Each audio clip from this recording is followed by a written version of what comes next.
Good afternoon बच्चों।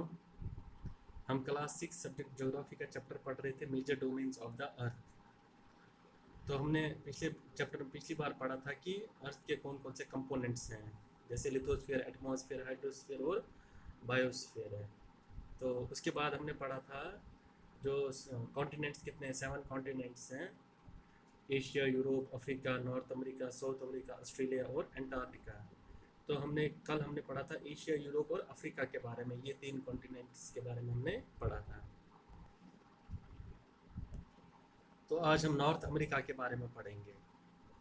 North America is the third largest continent of the world. जो North America है ये तीसरा बड़ा कॉन्टिनेंट है दुनिया का।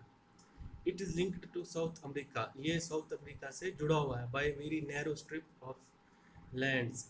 बहुत ही नैरो स्ट्रिप ऑफ लैंड, जमीन के जरिए, बहुत ही तंग जमीन के जरिए ये साउथ अमेरिका से जुड़ा है।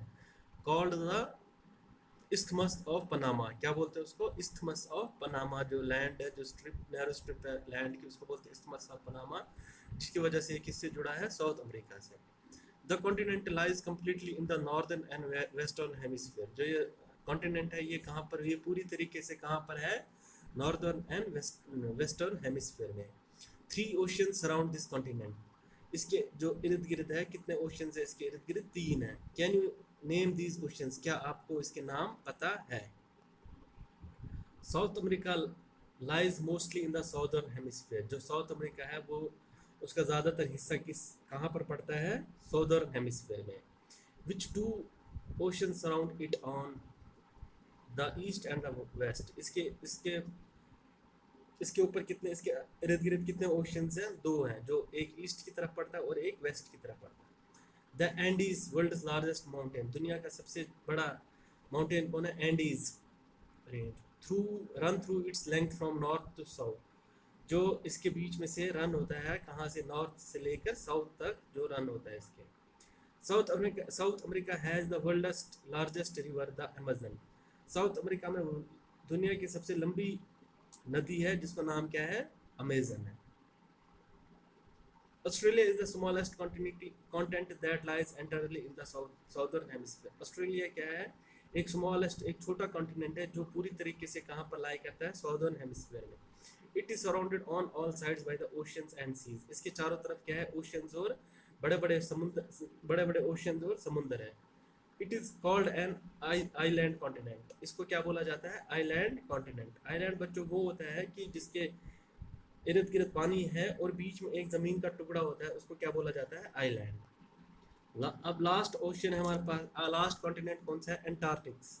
एंटार्क्टिक्स completely in the southern hemisphere is a huge continent. Antarctic जो साउदर्न हेमिस्फीयर में सबसे बड़ा कॉन्टिनेंट है, ये भी बड़ा कॉन्टिनेंट है। The south pole lies almost at the centre of this continent. जो साउथ पोल है ये लगभग इस कॉन्टिनेंट के बीच में पड़ता है। As it is located in the southern polar region. जैसे कि ये साउथ पोलर रीजन में पड़ता है। It is permanently covered with thick ice sheets. और इसमें हमेशा क्या पाया जाता है? ये हमेशा बर्फ से ही कवर रहता है। There is no permanent human settlements. यहाँ पर ह्यूमन सेटलमेंट्स परमानेंट नहीं है, टेम्परेरी बेसिस पर यहाँ पर ह्यूमन आते हैं, परमानेंट बेसिस पर नहीं है। Many countries have research stations in Antarctica. बहुत सारे लोगों ने रिसर्च स्टेशन कहाँ बना रखे हैं? बहुत सारी कंट्रीज ने रिसर्च स्टेशन कहाँ बना रखे हैं? अंटार्कटिका में। India also has research station there. India का भी एक रिसर्च स्टेशन है। These are names as Maitri and Dakshin Gangotri. उन स्टेशंस का नाम क्या है? मैत्री एंड दक्षिण गंगोत्री। तो बच्चों अभी तक हमने पढ़ा था कि लिथोस्फीयर क्या होता है। अब हम पढ़ेंगे हाइड्रोस्फीयर क्या होता है। The earth is the called the blue planet. Earth को क्या बोला जाता है? Blue planet. More than 70% of the earth is covered with water. 71 से 71% से ज़्यादा अर्थ पर क्या है? पानी है। And 29% is with land. और 29% क्या है? ज़मीन है। Hydrosphere consists of water in all it's form. Hydrosphere में पानी की जितने भी किस्म हैं हाइड्रोस्फीयर में वो सारे होते हैं। As running water in ocean. जैसे कि बहता हुआ पानी ओशंस में है, रिवर्स में है या लेक्स में है। आइस इन ग्लेशियर्स, या बर्फ है इनमें, बर्फ पहाड़ों में। अंडरग्राउंड वाटर भी है इसमें। And the water vapours in atmosphere. और जो हमारे एटमॉस्फेयर में वाटर वेपर्स हैं, ऑल कंप्राइजेस द हाइड्रोस्फीयर। ये सारे क्या बनाते हैं? हाइड्रोस्फीयर बनाते हैं। More than 97% of the earth's water is found in the ocean. 97% जो हमारे अर्थ पे पानी है वो कहाँ पाया जाता है, ओशन में, and is too salty for human use, और इंसान की यूज के लिए ये क्या है, बहुत ज़्यादा नमकीन है।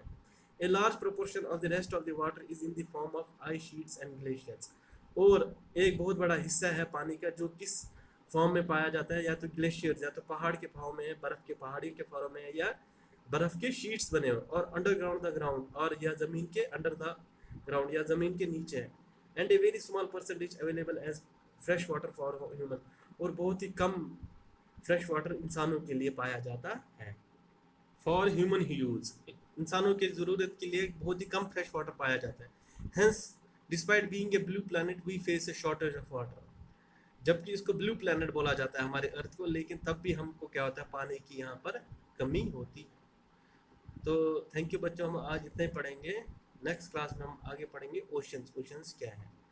Thank you.